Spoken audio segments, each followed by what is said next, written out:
Bonjour Tal. Bonjour. Alors, nos chemins se sont croisés à l'Oasis Amara, chez Bernard Clavière, Tout à dans fait. ce grand événement que Bernard a organisé, un rassemblement d'une centaine de personnes qui jeûnent pendant 15 jours. Et tout comme moi, tu es venu faire des conférences ici. Tout à fait. Et j'avais envie de partager ça avec tout le monde. Et donc aujourd'hui, tu vas nous parler du jeûne holistique. Oui, tout à fait. C'est un sujet passionnant. Pour moi, ma carrière de généraliste a commencé il y a 50 ans. Et j'ai très vite été intéressé par le jeûne, que j'avais d'ailleurs déjà connu plus tôt, parce qu'il se trouve que dans mon adolescence, j'étais obligé de devenir naturopathe, avant même de faire des études de médecine, parce que j'étais complètement intoxiqué par le mercure. C'est-à-dire que toute mon enfance, on bouchait mes caries avec du plomb, avec du mercure, et du coup, j'étais vraiment très fragile. Et du coup, j'ai déjà découvert vers 14-15 ans les vertus du jeûne pour commencer à me dépolluer. Donc, j'ai été très tôt mis en contact de l'immense valeur du jeûne. Et après, comme médecin généraliste, comme je me suis intéressé à toutes les médecines douces, j'ai fait de l'acupuncture, de l'homéopathie, de la médecine aztèque, chinoise, enfin tout ce qui me tombait sur la tête. Et j'ai fait à peu près tous les régimes qui existaient à l'époque. Mais je dois dire que j'ai été vraiment frappé par cette évidence que le jeûne devrait être la première des thérapies. Ça, c'est absolument classique. Tout simplement parce que la plupart des maladies sont en rapport avec une intoxication du corps. Et cette intoxication, c'est absolument illogique de la traiter avec des médicaments chimiques qui l'empoisonnent encore plus. Donc, la logique du jeûne m'est apparue, et j'ai eu l'occasion de suivre beaucoup de jeûneurs depuis un demi-siècle, et je dois dire que le jeûne, je trouve que ça, c'est fantastique. Alors beaucoup de gens se disent oui, mais c'est compliqué de jeûner parce que je m'aperçois que quand je saute un repas, je me sens mal. Et tout ça, ce sont des signes d'intoxication. Donc le signe des gens en bonne santé, c'est qu'ils jeûnent très facilement. J'ai vu ça en voyant vivre des peuples naturels.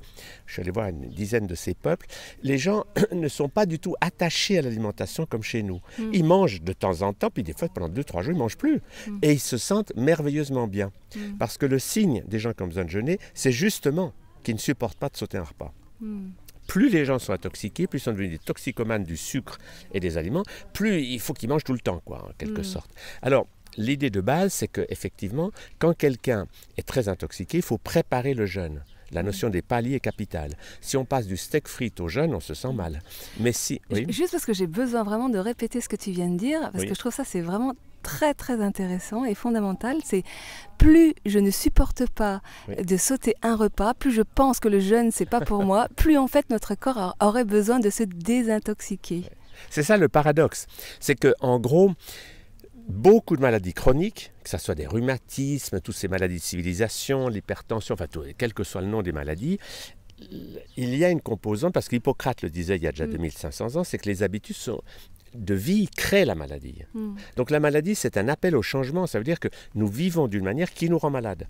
Donc vouloir guérir sans changer ses habitudes, est un non-sens. On ne va pas guérir en rajoutant des habitudes d'intoxication, des pilules de plus, en quelque sorte. Donc, jeûner, c'est l'expérience clé que lorsque l'on donne au corps le temps pour se guérir, il va pouvoir se guérir. Il sait faire ça.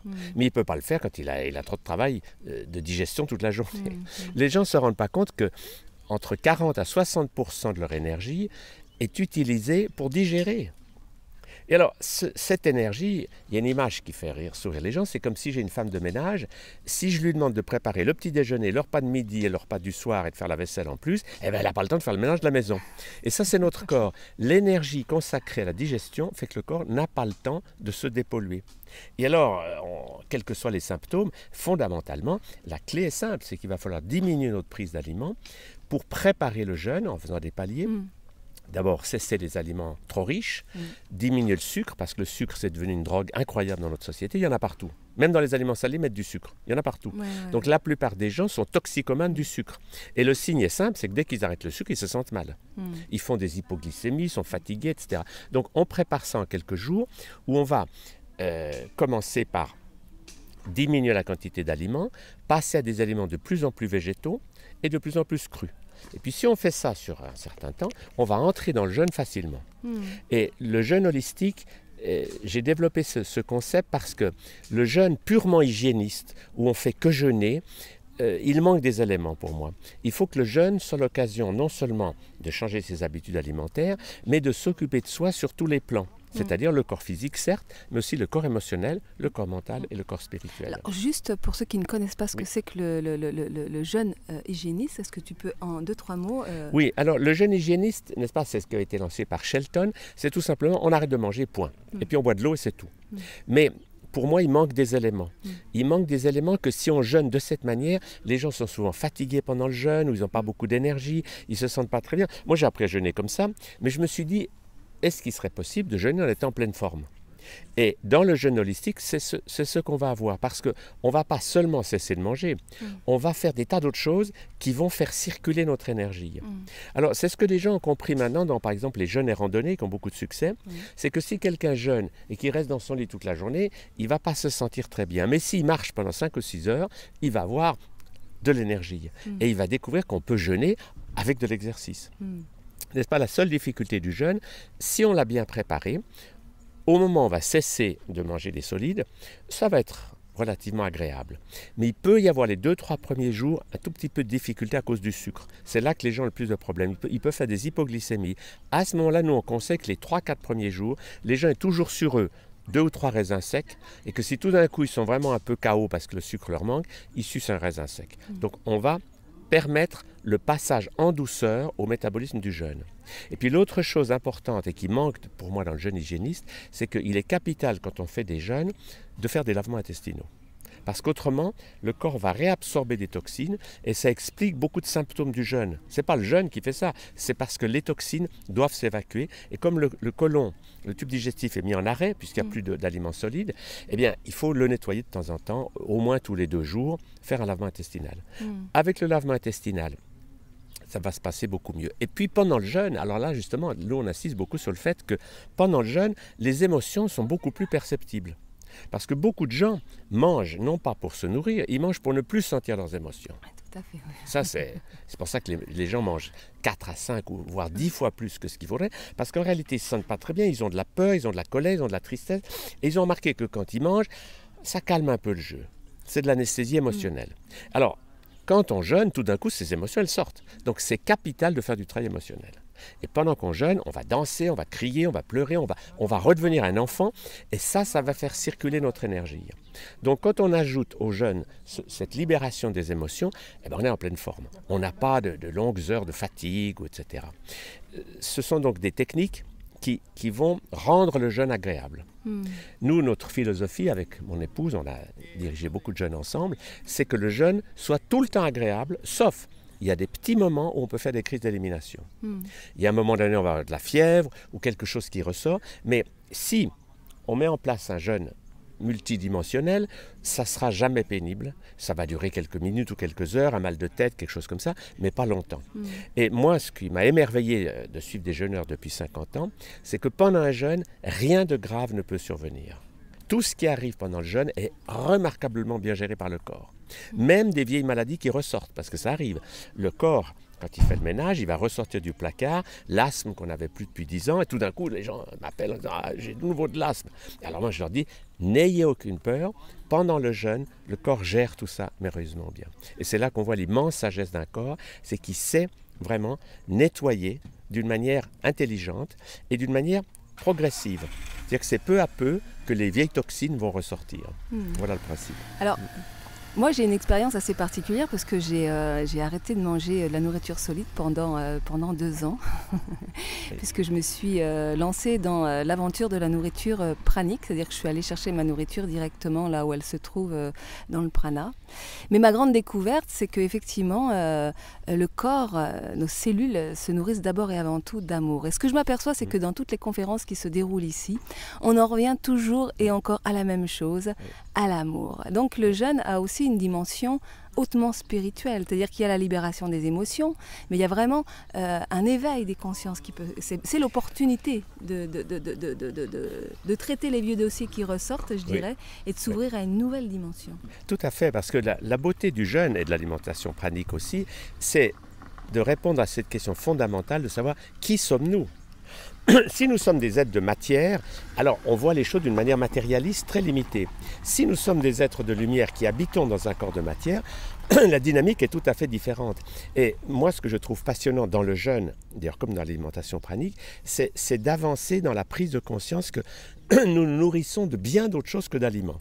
Et dans le jeûne, on le voit, parce qu'après quelques jours de jeûne, on s'aperçoit qu'une fleur nous nourrit. On regarde une fleur, on dit mais j'avais jamais vu sa beauté. Donc on arrive à une dynamique où la nutrition n'est plus un phénomène de se remplir le ventre, mais d'être conscient des énergies qui nous entourent.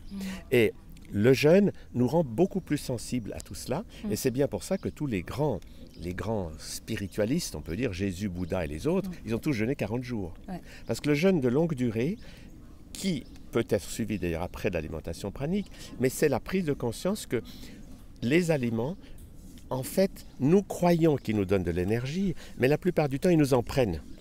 Parce qu'on en mange trop, ils nous prennent de l'énergie. Et quand on va dans cette direction, ou de jeûner, ou de se nourrir autrement, on s'aperçoit qu'on a de moins en moins besoin de quantité. On va de plus en plus vers la qualité. Et la qualité, c'est d'apprécier que tout est amour, mais qu'il y a de l'amour pur, et puis il y a de l'amour, je dirais, perturbé.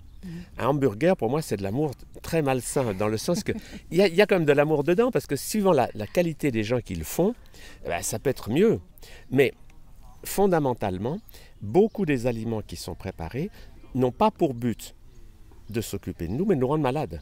Le drame d'aujourd'hui, c'est que l'agroalimentaire, c'est une science, une culture quantitative, et dont le but, c'est que les gens soient malades pour qu'après, ils consomment des médicaments. C'est un monde à l'envers. Donc, le réveil des consciences est nécessaire, et quand les gens découvrent, que ce soit le jeûne ou le prana, etc., ils vont dans une direction qui est sortir du quantitatif et de l'industriel, sortir des choses fabriquées par des gens qui n'ont aucun intérêt à notre santé, et devenir plus conscient que tout peut être nourriture. Nous nous nourrissons de l'amour diversifié. Ça peut passer aussi par des aliments, mais la relation qu'on va avoir avec eux va être tout à fait différente que simplement de se remplir pour ne plus sentir ses émotions. Oui. Mais en fait, moi, ce que j'ai découvert, c'est que la nourriture est essentiellement émotionnelle, et que rien d'extérieur à nous ne nous nourrit véritablement. Et il y a quelque chose d'assez extraordinaire que les gens qui font des jeûnes en groupe peuvent expérimenter, c'est que là, ici, pendant 15 jours, personne ne mange. Par contre, ils n'arrêtent pas de dire qu'est-ce qu'on est nourri. La rencontre avec les autres, les échanges, les communions qui se font ici, enfin, etc.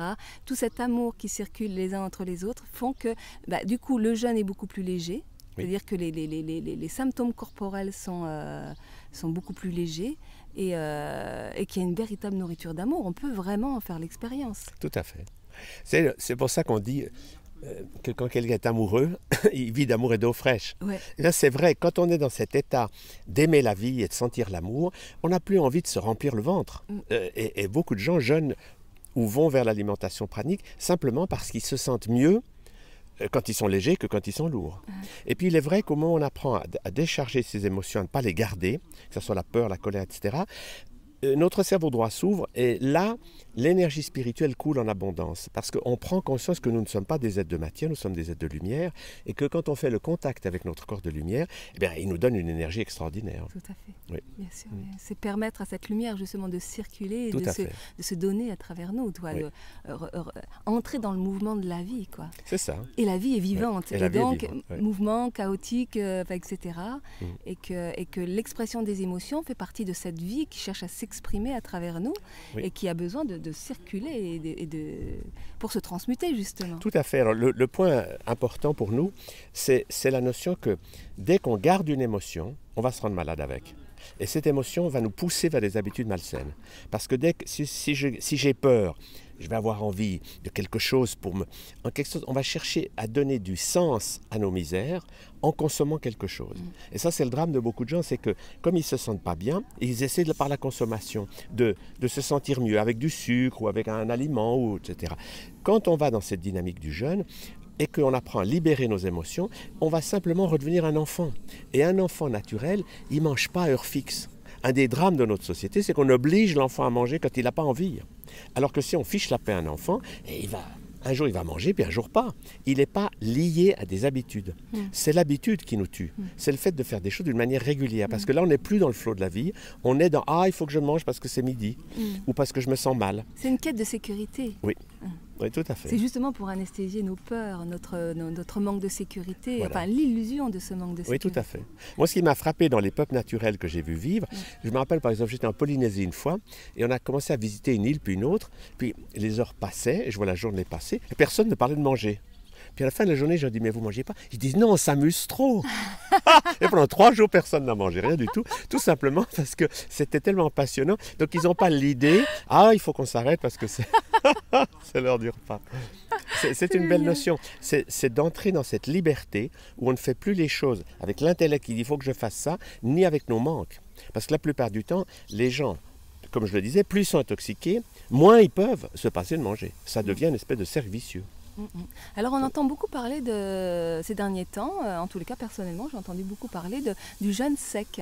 Oui. Alors jeûne sec ou jeûne hydrique, qu'est-ce que tu en penses toi? Moi j'ai peu d'expérience du jeûne sec, j'en ai fait une fois pendant 4 ou 5 jours, mais je pense que c'est une technique déjà pour gens qui ont de l'expérience. Parce que chez quelqu'un qui est très intoxiqué, le jeûne sec est vraiment difficile. Les gens se sentent mal. Alors que quand ils boivent, notamment boire beaucoup au début, ça rend les choses beaucoup plus faciles. Donc je dirais que c'est une technique qui n'est pas pour les débutants.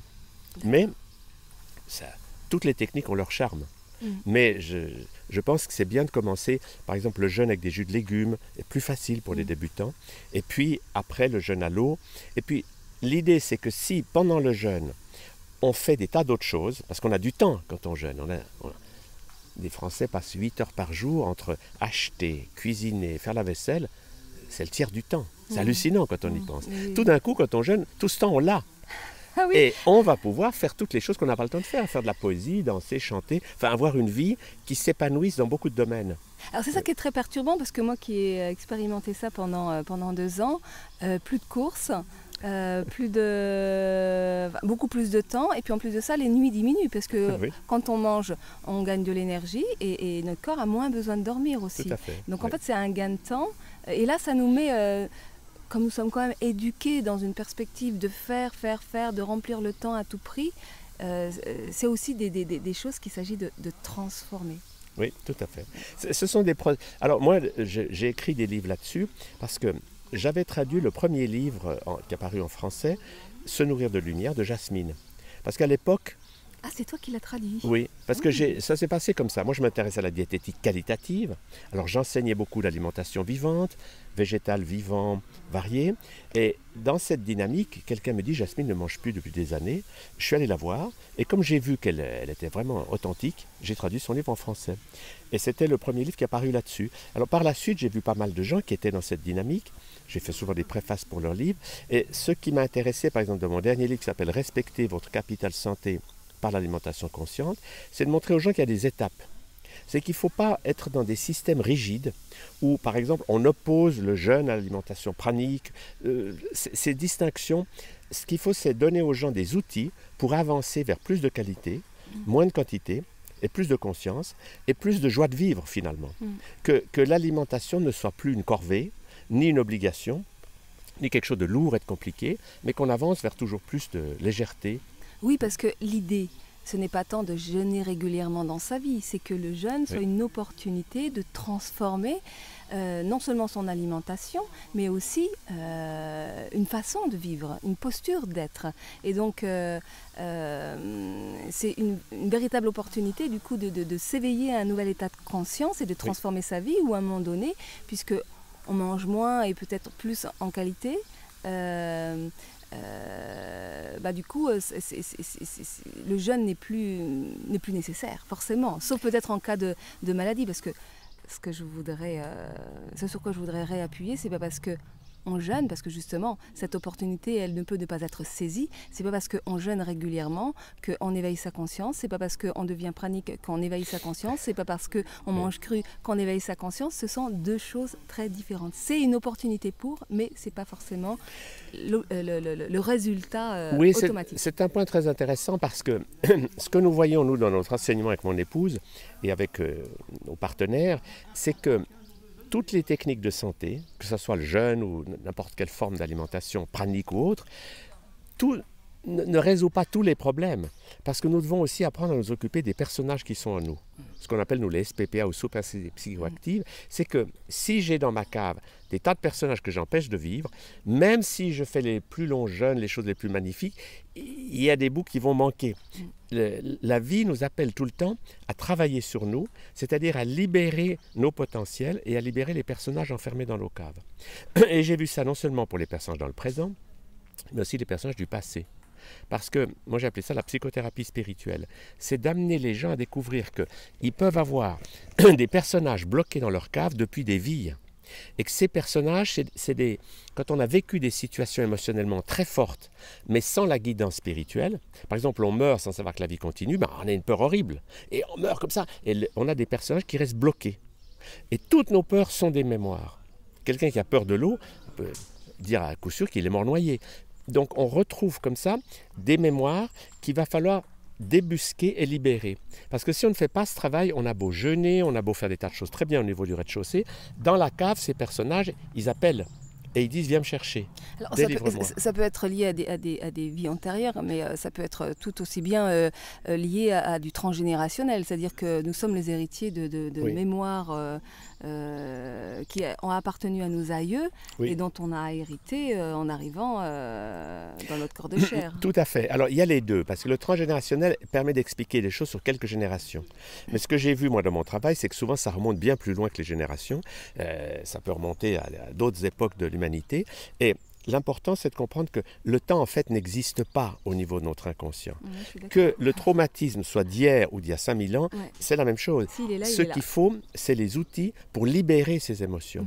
Et ce que j'ai vu, c'est que si on remonte dans le passé, en quelque sorte, on retrouve ces personnages et au moment où on les libère émotionnellement, donc on va leur apprendre à libérer leurs émotions, on les fait monter dans la lumière et la bonne nouvelle c'est qu'on récupère leur talent.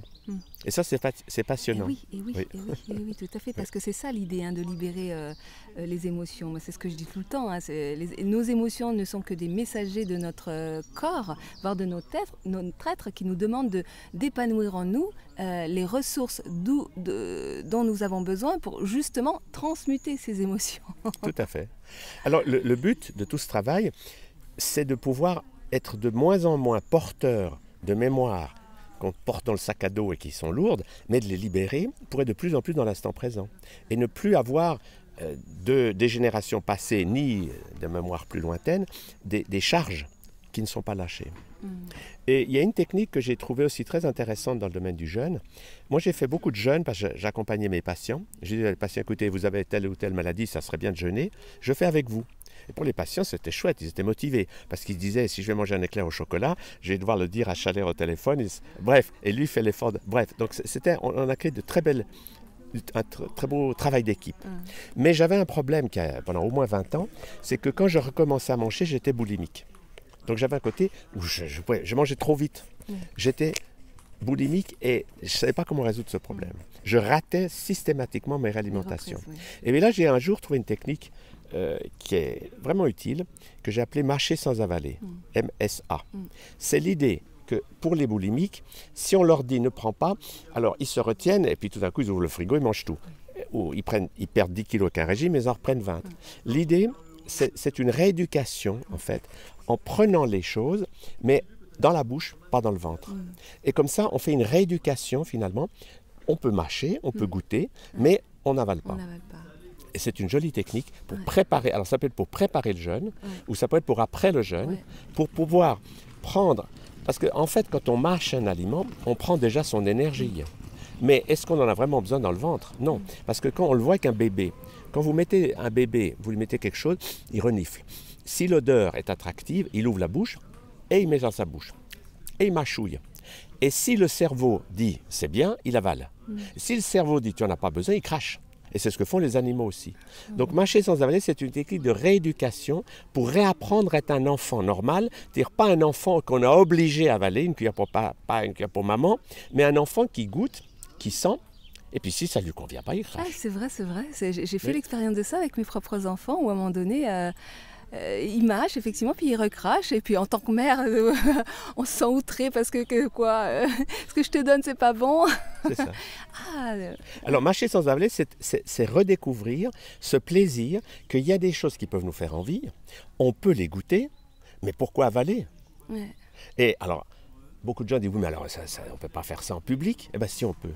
On peut aller au restaurant avec des gens, on peut goûter, on mâche, on prend tranquillement dans sa main, on met dans sa serviette, et de temps en temps on va acheter ça aux toilettes, ou on va donner à un animal. Ces animaux adorent ce qui a été pré-mâché par un être humain.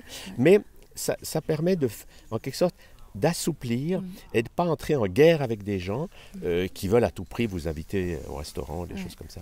Ce que je trouve intéressant, c'est d'avoir une palette de moyens différents, mais qui vont tous dans le sens de plus de qualité, plus de conscience, et de diminuer les quantités dans lesquelles on s'enferme. Super.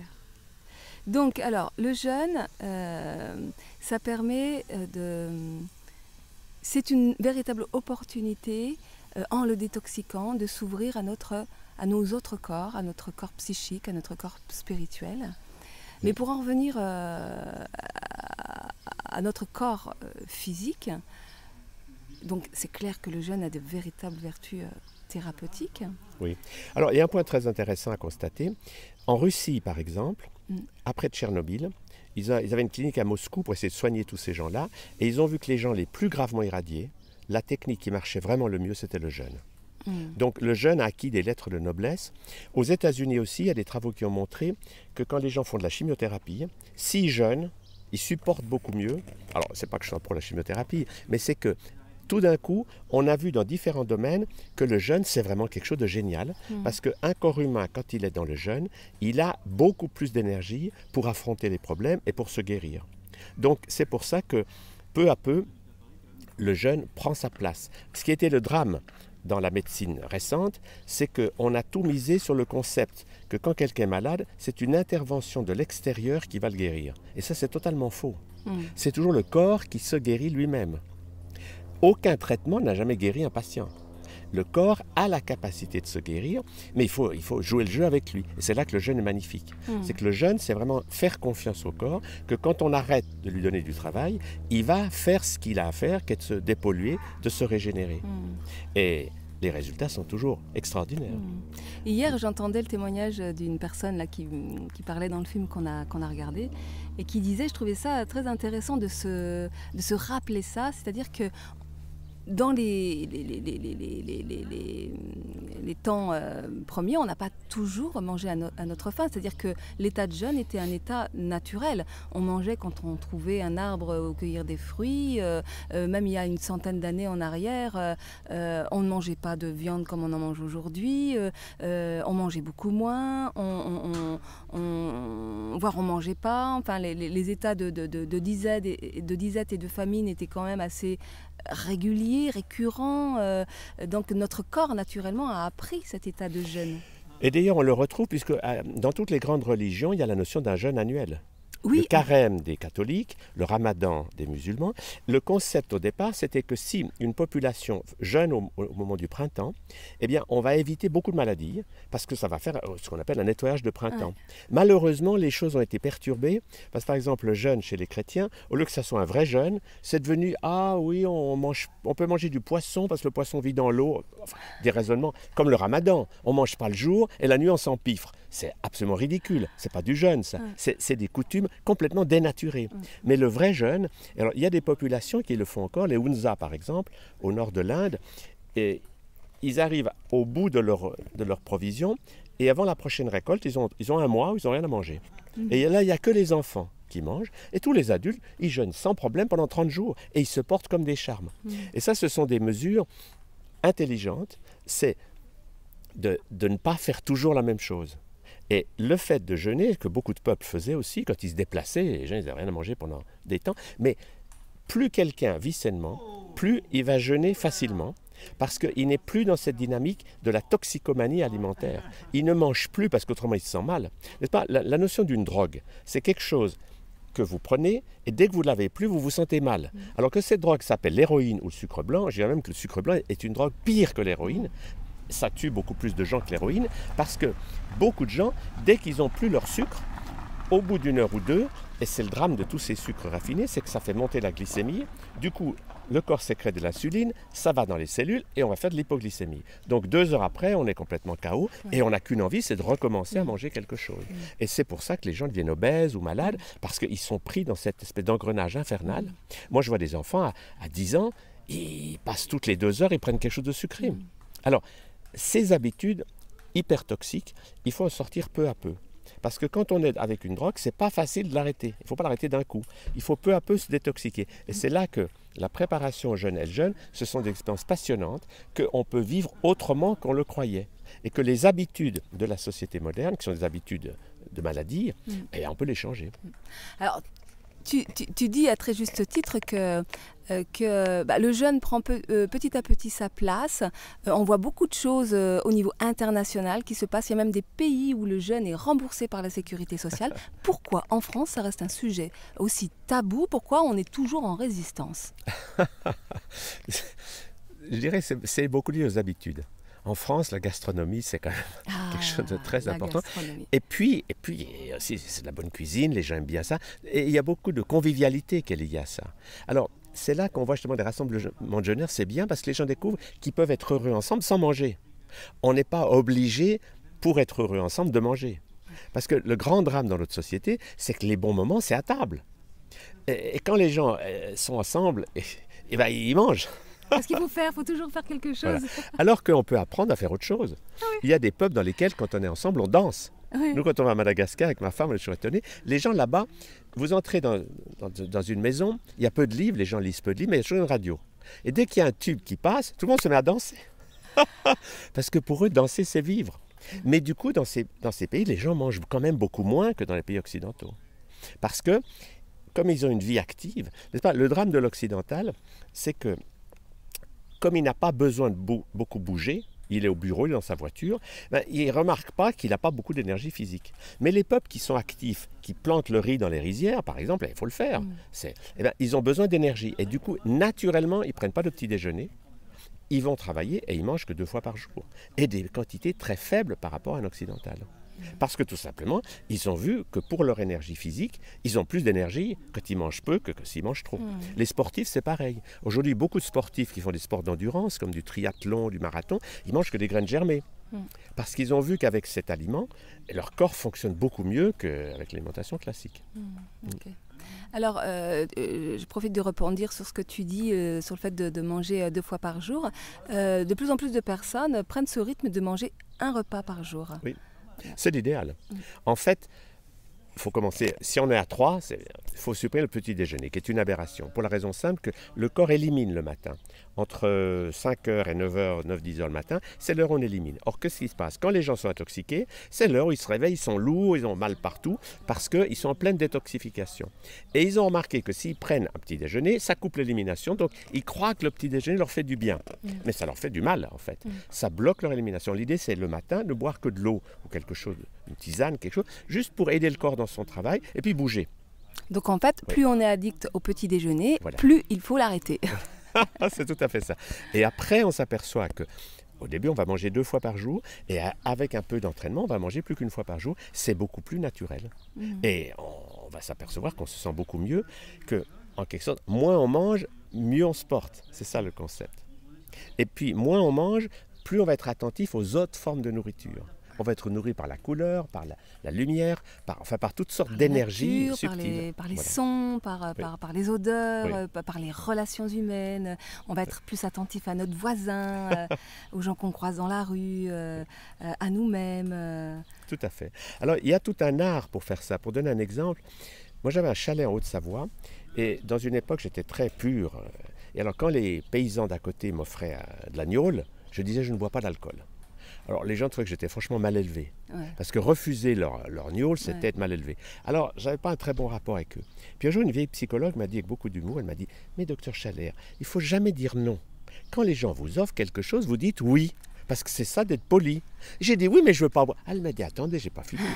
Vous dites oui, vous allez trinquer, goûter, faire la gestuelle, et personne ne verra que vous ne buvez rien. » Et quelques temps plus tard, les mêmes paysans, ils ont dit « Chalère, il tient bien l'alcool, il sort de chez nous, il marche tout droit. » Parce que l'idée, c'est que justement, quand on jeûne ou quand on change ses habitudes, il ne faut pas l'imposer aux autres. Parce que si on entre dans un phénomène de guerre, on est en lutte avec tout le monde. Mais on peut très bien être souple. Par exemple, vous allez chez des amis, vous dites « Ah ben j'ai déjà mangé » ou bien « Bref, aujourd'hui je jeûne, donnez-moi juste un verre de quelque chose. » Et quand on joue le jeu social, les gens supportent. Si on se met en position « Moi je jeûne, alors vous devez manger », on crée une guerre inutile. Il faut respecter les gens dans leurs coutumes et pas vouloir imposer quelque chose. Tout à fait. Oui. Tout à fait. C'est ça, vivre en communion et puis s'adapter à l'instant présent aussi. Tout à fait. Oui. Et puis, être libre. Parce que là encore, si le jeûne devient quelque chose de rigide, alors bien sûr, pendant qu'on jeûne, c'est bien de ne pas faire 36 autres choses pour pouvoir avoir les bénéfices du jeûne. Mais le but, c'est de pouvoir développer cette conscience, d'être dans l'instant présent et de ne plus faire des choses par le poids des anciennes habitudes. Parce que ce poids des vieilles habitudes, ça nous tue. Notamment toutes les habitudes toxiques. Eh bien, super Tal, merci beaucoup. Écoute, j'espère refaire des émissions avec toi, avec peut-être, comme j'ai dit à Johan, des ateliers à la clé, des ateliers en ligne, on verra. Volontiers. Un petit mot pour la fin ? Oui, je conclurai sur cette grande règle de l'alimentation humaine qui pour moi est vraiment un fil conducteur, c'est la règle des 3 V, végétal, vivant, varié. Le V de végétal, c'est que le corps humain est fait pour manger des végétaux, ça c'est sûr, et pas des produits animaux. Toutes les études montrent que plus les gens mangent de produits animaux, plus ils sont malades. Le deuxième V de vivant, c'est qu'il faut avoir assez d'aliments crus, parce que le cuit détruit les vitamines et les enzymes. Et puis le troisième V de varié, c'est l'éloge de la souplesse. C'est que quand les gens mangent assez d'aliments vivants,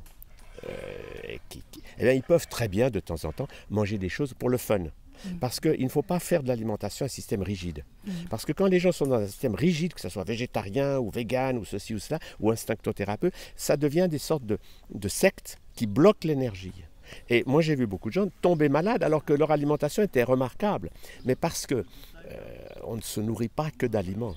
On se nourrit aussi de relations. Et si on entre en guerre avec tout notre entourage, on dit, plus jamais je vais manger avec toi, bref...